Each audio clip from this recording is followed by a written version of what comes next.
দেখতে পাচ্ছি আরব বিশ্ব যারা চাইলেই অর্থনৈতিকভাবে পুরো পৃথিবীকে পঙ্গু করে দিতে পারে, সে আরব বিশ্বে এখন সবচেয়ে বেশি কমে আছে।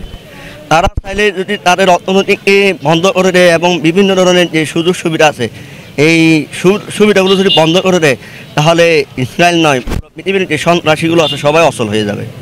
আমরা মনে করি আরব বিশ্বকে জেগে ওঠা দরকার, পুরো বিশ্ব মুসলিম জেগে ওঠা দরকার।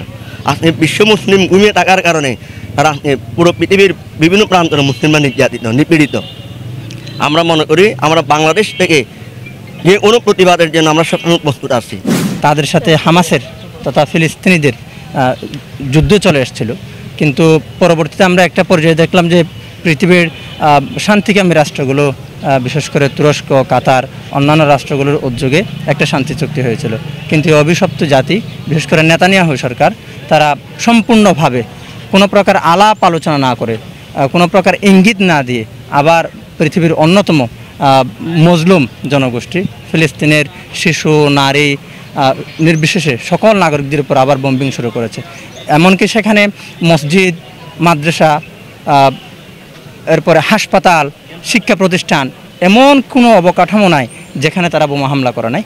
তো বাংলাদেশ ইসলামী ছাত্র শিবির মানবতার পক্ষে, মুসলমানদের পক্ষে, মজলুমদের পক্ষে তার প্রতিষ্ঠা লগ্ন থেকেই সংগ্রাম করে এসছে।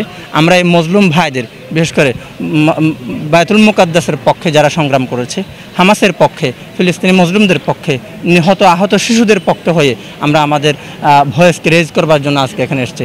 আমরা কক্সবাজার ভাষা থেকে শুরু করে পুরো বাংলাদেশের মানুষদেরকে আহ্বান করতে চাই যে অভিশপ্ত জাতি যারা কোনো চুক্তির তোয়াক্কা করে না, মানবতার তোয়াক্কা করে না, ধর্মের তোয়াক্কা করে না, তাদের বিরুদ্ধে আপনারা আপনাদের সর্বশক্তি দিয়ে প্রতিবাদ করুন।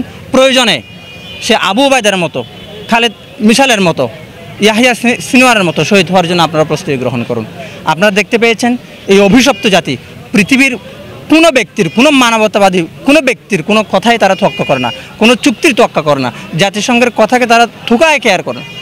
এমন একটা জাতি যারা পৃথিবীতে যে কিছুটা মানবতা আছে এটাকে ধ্বংস করার জন্যই তারা উঠে পড়ে লেগেছে। তাদেরকে যদি এখানে থামানো না যায়, তাহলে তারা পৃথিবীতে যে মানবতা নামে একটা শব্দ আছে, এই শব্দটাও উঠে যাবে বলে আমরা মনে করছি।